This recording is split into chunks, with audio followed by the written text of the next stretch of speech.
who led the fight to win the first $15 an hour minimum wage in a major city, which is why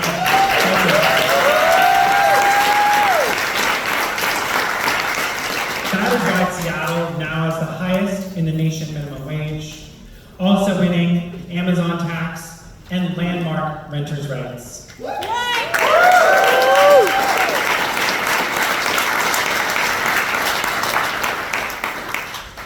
In November of last year, she helped win the strongest resolution on the City Council calling for a ceasefire in Gaza.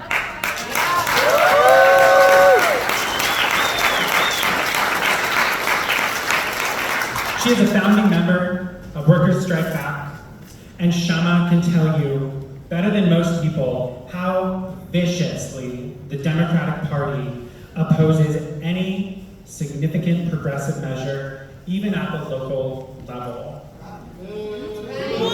Which is exactly why we know that it is going to be an enormous uphill battle to wage a strong get out the vote campaign in Michigan to send the strongest message to the Democrats that we will not vote for genocide. It is unfortunate that Kshama has been a rare elected representative who has used her office not to make backdoor deals with big business and the Democrats, but as a platform for building movements of working people. Please welcome Kshama Sawant.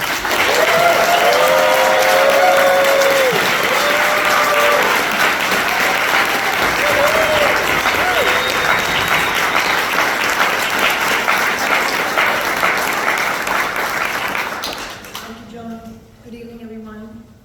Who are here in person and those of you watching over live stream.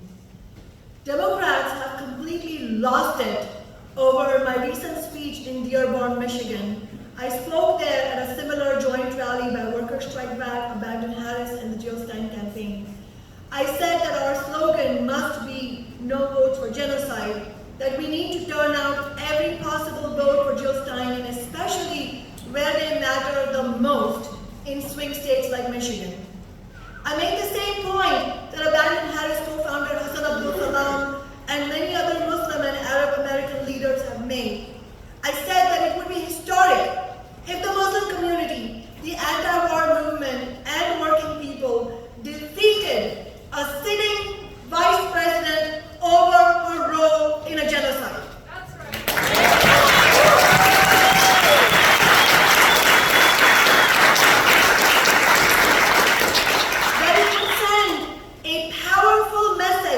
And deal a serious blow to this bankrupt two-party system.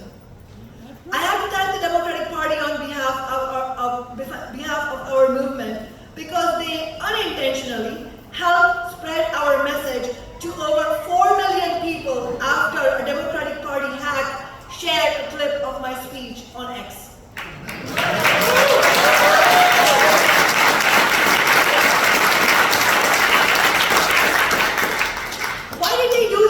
They're certainly not trying to help us and the Jill Stein campaign. And why did the Harris campaign just release an unprecedented ad directly attacking Jill Stein? Why is AOC doing a backflip on X, essentially admitting she lied, of course, while still running interference for Harris and US capitalism? Why do the Democrats seem to be totally losing their shit? The Democrats and the forces of US capitalism are afraid. And in fact, they are becoming more afraid as we speak. Recent polls now show Harris doing worse. The slim lead she had is shrinking. This race is still too close to call. We should not get complacent. But one thing is clear, the Harris honeymoon is over.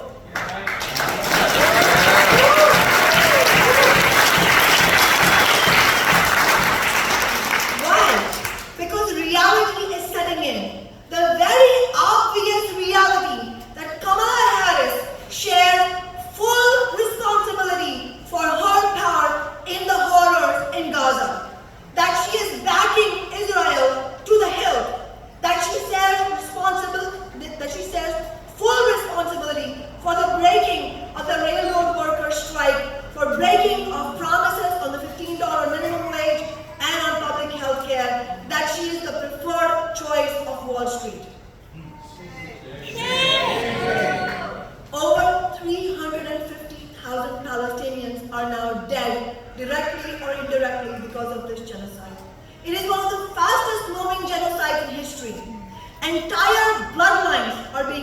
out. The Gaza Civil Registry has reported that 902 entire families have been killed.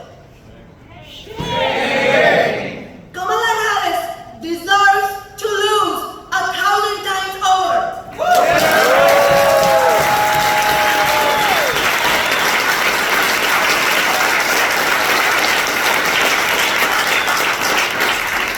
She is no bystander. She is a sitting vice president and a leader in the Democratic Party.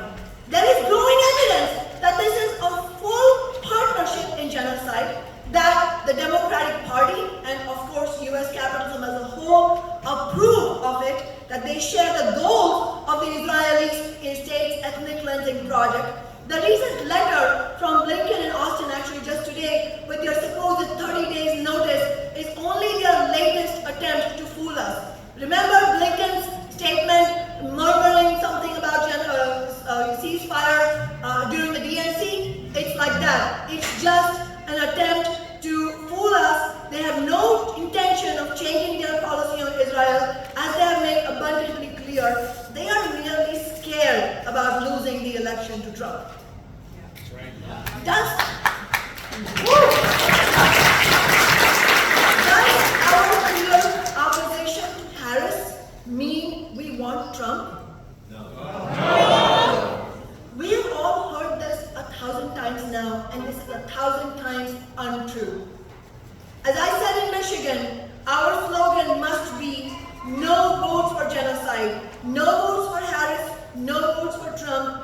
We need every possible vote for Jill Stein, because every vote for Jill Stein is a vote against the genocide.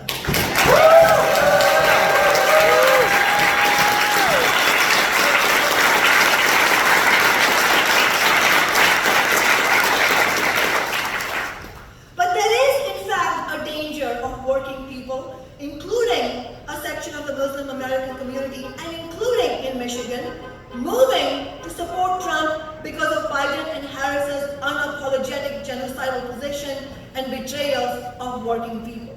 This is exactly why it is so crucial we use the less than 3 weeks before election night to campaign and get out the vote for Jill Stein. But we should be crystal clear. If Harris and the Democratic Party lose this election, they will have no one to blame but themselves.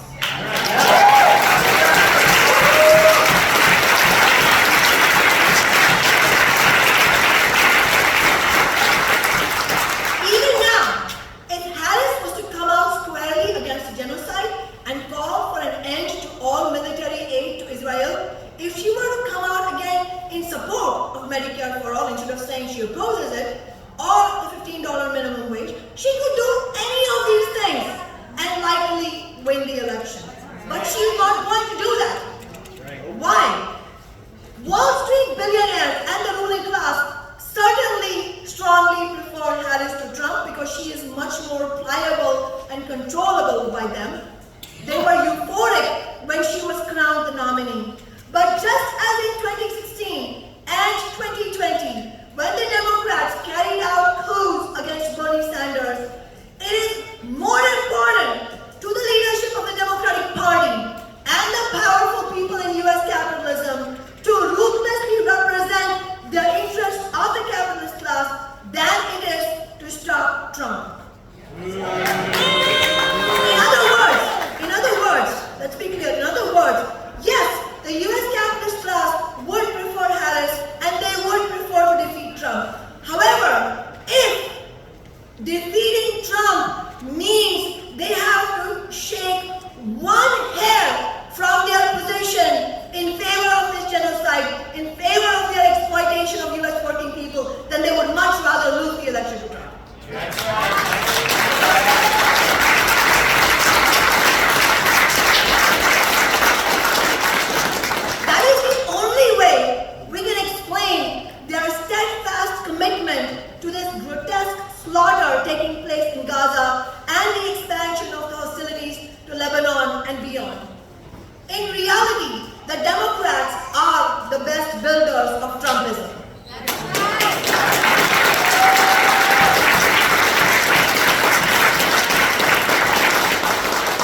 was the betrayal by Obama that led to the rise of the right-wing Tea Party movement.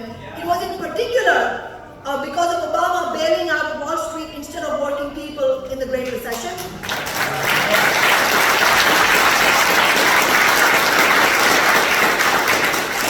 But also his abandonment of both single-payer healthcare and the so-called public option, along with his escalation of the war in Afghanistan. It was Obama's election in reality that was the final blow to the anti-war movement at the time.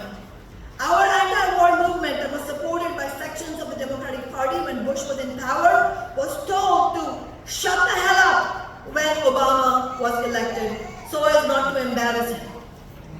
This supposedly anti-war Democrat carried out a troop surge in Afghanistan and the war went on for another decade. The Democrats are the graveyard of social movements.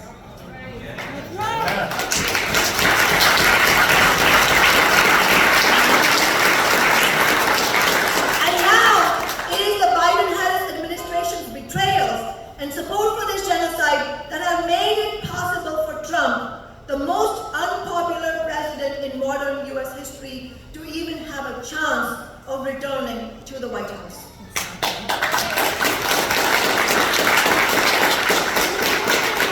It is beyond ironic and shameful that the same Democratic Party, which once ruthlessly attacked independent left candidate Ralph Nader for allegedly helping to bring George W. Bush and Dick Cheney to power, is now celebrating Dick Cheney's recent endorsement of Kamala Harris as though it was the second coming. George W. Bush, whom they called a fascist and threat to the continuation of US democracy at the time, these same Democrats now lionize him. But it shouldn't be surprising really to us. This is also the same Democratic Party that at the time embraced George W. Bush's carpet bombing of Afghanistan and Iraq, just as they now embrace genocide in Gaza. It is now the Democratic Party whose candidate has proudly declared that the only thing she would do differently as president than Biden is to include a Republican in her cabinet.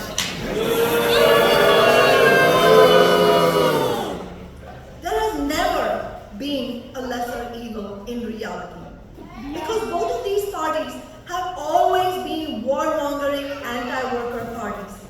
The Democrats were the party of the slave owners. They were fully on board with the genocide of the indigenous people in the United States. Andrew Jackson was a Democrat.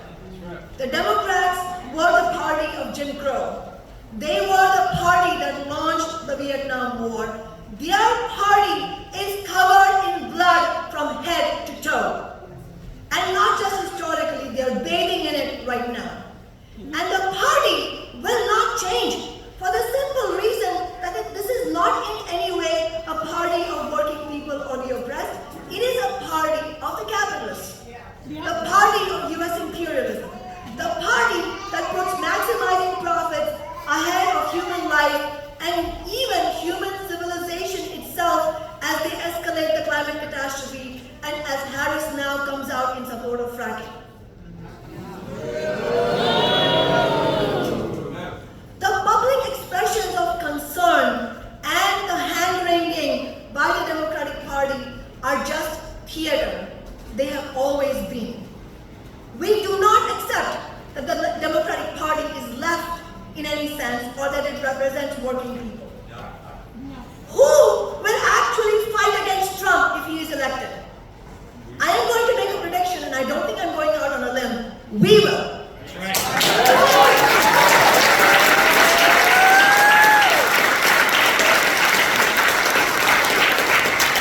In 2016, after Trump was elected the first time, working people, my city council office, and my fellow socialists organized protests here in Seattle when the Democrats were sitting shell-shocked, and we organized protests around the country the following day. Tens of thousands of people came to those protests. We, socialists, were the ones who, under the threat of Trump's Muslim ban, shut down an international airport, SeaTac Airport, with massive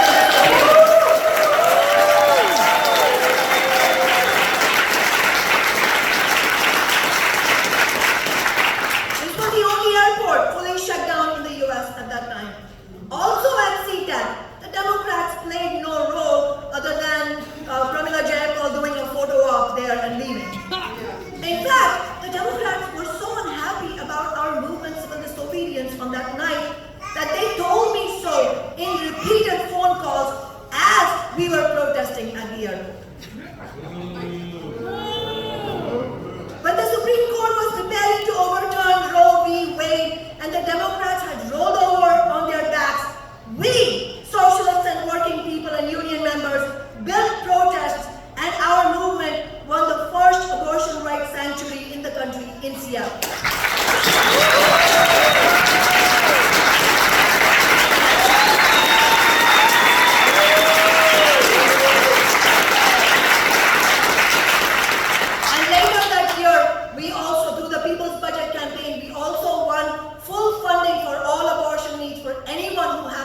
In the city of Seattle. What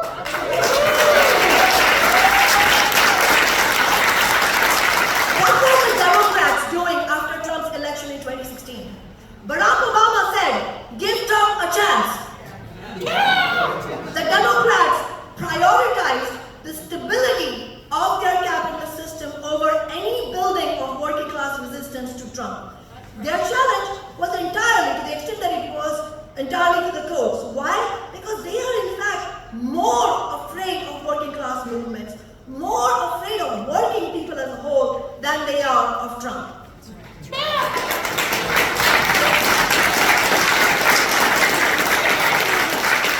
far greater evil than Trump is this two-party system. These two capitalist parties that are on a fast track toward genocidal and global war, increasingly brutal attacks on working people, and a climate apocalypse.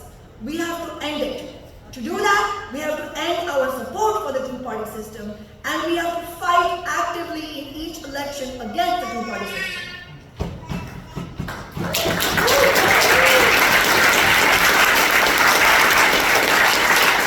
It was a positive thing that a number of labor unions passed ceasefire resolutions since the onslaught against Gaza began. But then the leaders of these same unions, including Sean Fain of the UAW, shamefully endorsed Biden, the US president actively arming a genocide, and then they rapidly endorsed Kamala Harris after her overnight coronation. Even now, I call on Sean Fain to reverse his historic mistake, because history will judge Sean Fain.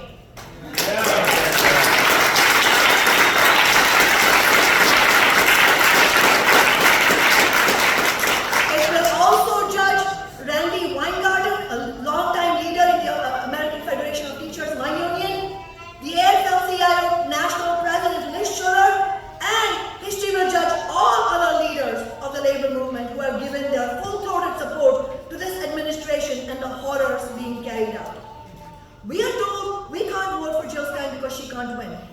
I really disagree with the idea that someone should only run for office if they think they can win the actual office. When I first ran for office in 2012, that was for the State House, I had no expectation of winning, and we didn't. What we did do was set a clear example of socialist politics in action. And in winning 29% of the vote in the general election against Frank Chop, no less, we made a major political impact. We scared the Democrats, and we set the stage for our successful campaign the following year for City Council, which we did win.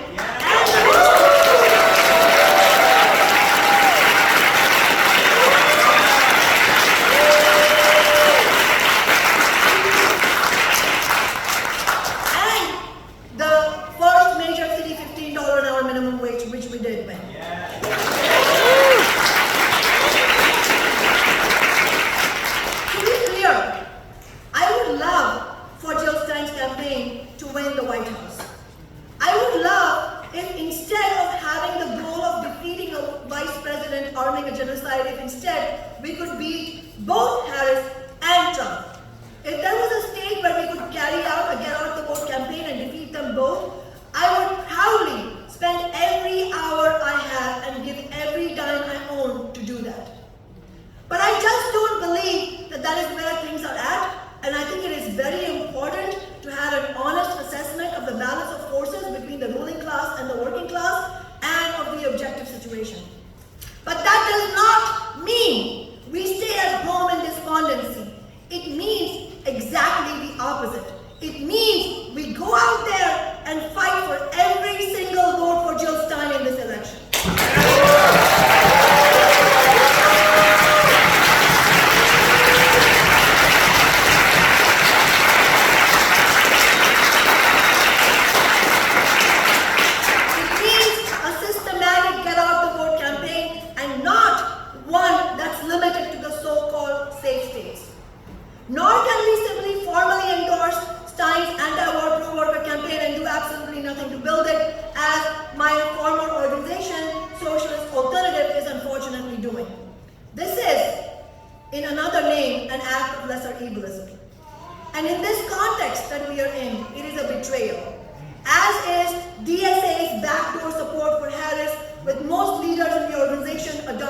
so-called safe state strategy.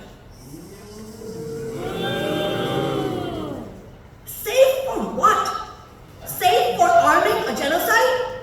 Safe for strike breaking? No, we need an unsafe state strategy.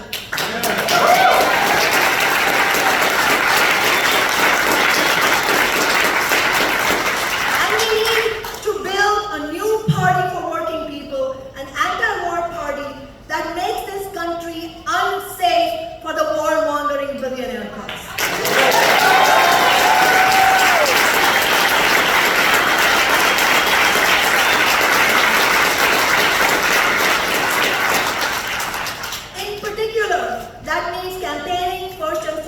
In Michigan, which Workers Strike Back is doing, for which we need your financial support in a big way.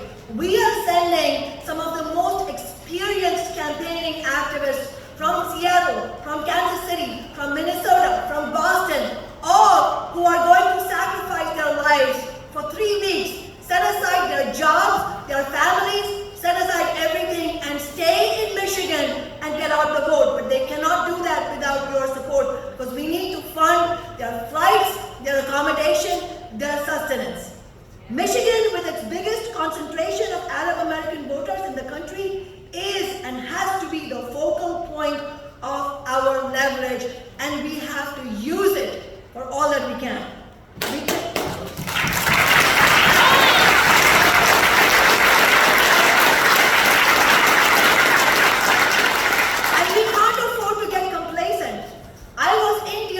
Many days last week, and I met people, and others who were with me met other people who are excited about the Jill Stein campaign once they hear of it, but they hadn't heard about it till we talked to them, which means our task is cut out for us. It is a doable task, but it is a hard task, and we need everyone's support. And if you can't go on the ground in Michigan, which I imagine most people here won't be able to, then you have to support our effort by donating to Workers Strike Back. While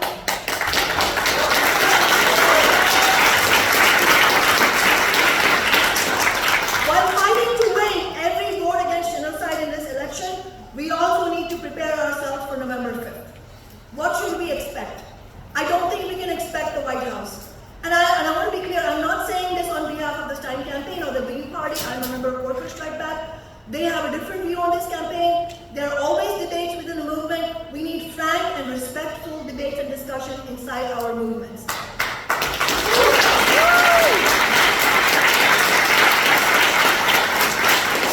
I think it is important to be straight with the working class. I think if on November 5th our campaign gets over 1 million votes, that is a big victory and should not be the cause for demoralization.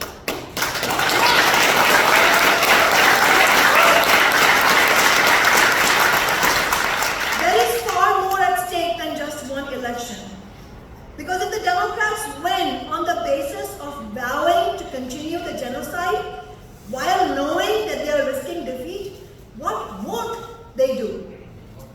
We are told we have to vote for the genocide because of fascism. Is there a danger of actual fascism coming to the United States? Yes, there is a danger, but not on November 5th, not because Trump wouldn't like to be a dictator, because he would like to be a dictator, but because he wouldn't be able to, because the objective conditions for that don't yet exist. The real danger of fascism lies in continuing to support this two-party system. In these two parties,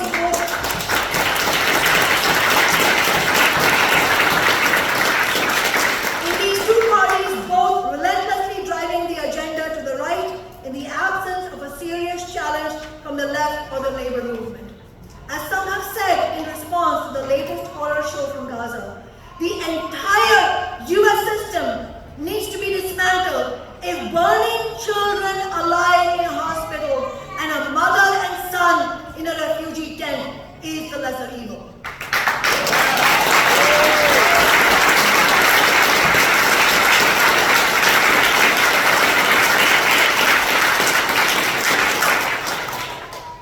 The working class of America needs to rise up against both of these parties, and we need to break these two warmongering capitalist parties once and for all, and we need to break with capital That is why I and many in Workers' Strike Back are socialists and agree with what Margaret said about how war will continue on the basis of capitalism. If it's not this war, it will be another war. If it's not this genocide, it will be another genocide. But this break from capitalism is not going to happen overnight, but it needs to start now. It needs to start with systematically fighting for no vote for genocide, for every possible vote for Jill Stein, and clarifying to people that the Democrats have crossed more than one red line. Obviously, the genocide is the most abominable red line so far, but it should also be a red line for a president to break a strike, as the Biden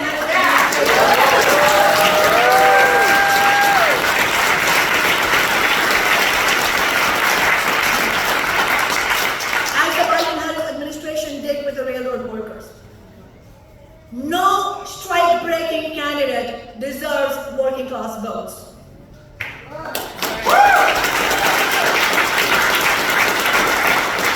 We need a new mass party for the working class, a new anti-war party. And the Green Party, Workers' Strike Back, Abandon Harris, the Revolutionary Blackout Network, all of us need to be part of this new party. And a step towards that new party, let's focus on getting out the vote for Jill Stein to November 5th. Then we can come together and take stock of where we are and get back to building a stronger movement against the billionaire class. As Joan said, Workers' Strike Back is organizing a conference on February 23rd to take forward the momentum from this campaign and build